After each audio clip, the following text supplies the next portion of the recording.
Secondo alcune previsioni, la ripresa post-Covid del comparto turistico sarebbe dovuta essere molto più lenta. Invece, luglio e agosto hanno fatto segnare in Veneto presenze pari a livelli pre-pandemia, soprattutto sulla costa, e proprio Jesolo ospita gli incontri del G20 Spiagge, la rete nazionale delle destinazioni balneari con almeno 1 milione di presenze turistiche. Questo è il primo grande appuntamento di caratura internazionale dedicato al turismo post-Covid, quindi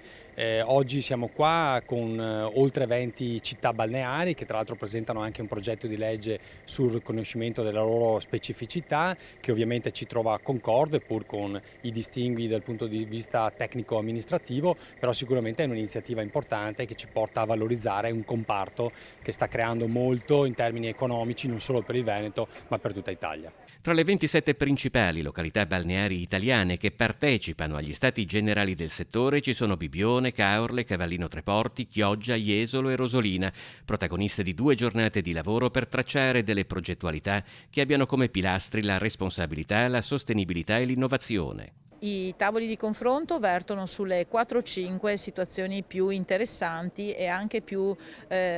urgenti per i nostri territori, cioè il demanio, la Blue e Green Economy, gli aspetti relativi a quelle che sono la promozione, l'organizzazione delle spiagge, cioè tutti i temi che ovviamente ambiente e turismo sono un po' i capisaldi, e da questo confronto di oggi sicuramente nasceranno delle idee e anche dei percorsi nuovi da strutturare. Il settore è cruciale anche e soprattutto da un punto di vista economico e lavorativo e da comparto cruciale chiede di essere trattato, in primis al governo. Ma io spero che da questo G20 esca il messaggio del ruolo fondamentale che ha il turismo balneare per l'economia italiana. Abbiamo visto che